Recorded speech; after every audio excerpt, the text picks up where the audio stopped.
गांव में रतनलाल नाम का एक अमीर किसान रहता था। उसके दो बेटे थे, विजय और सुरेश। विजय बड़ा था और मेहनती था, लेकिन सुरेश लालची और स्वार्थी था। रतनलाल की पत्नी गंगा देवी एक सीधी सादी और धार्मिक महिला थीं। उन्होंने हमेशा अपने बेटों को सिखाया कि माता पिता की सेवा सबसे बड़ा धर्म है। माँ, आज मैंने खेत में खूब मेहनत की। जल्दी खाना दो, बहुत भूख लगी है। बेटा, पर पहले जाकर हाथ मुंह धो लो। माँ, मैं ये खेती बाड़ी नहीं करना चाहता। शहर जाकर बिजनेस करना चाहता हूँ। गांव में रहकर क्या मिलेगा? बेटा, शहर में पैसा जरूर है, लेकिन सुकून और अपनेपन की कमी होती है।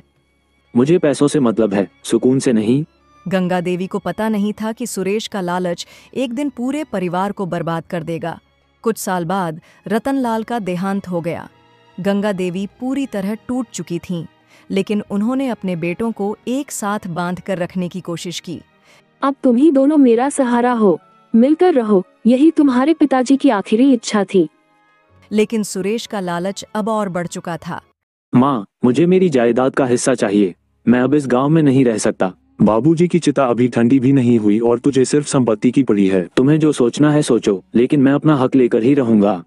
गंगा देवी ने बहुत समझाने की कोशिश की, लेकिन सुरेश ने वकील बुलाकर संपत्ति का आधा हिस्सा अपने नाम करवा लिया और शहर चला गया।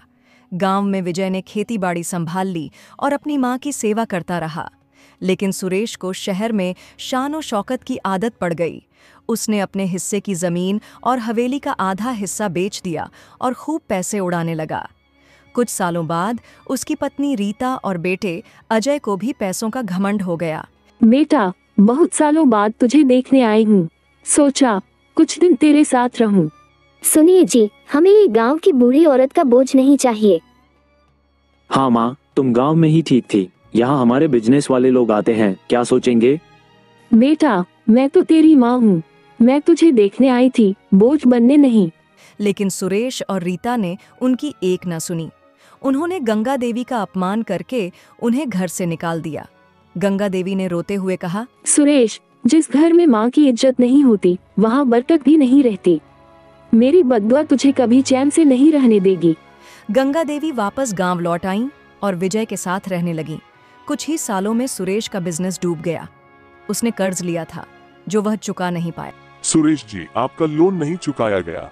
हमें आपकी प्रॉपर्टी जब्त करनी होगी। यह नहीं हो सकता, मैंने इतना बड़ा बिजनेस खड़ा किया था। लेकिन कोई उसकी मदद के लिए तैयार नहीं था।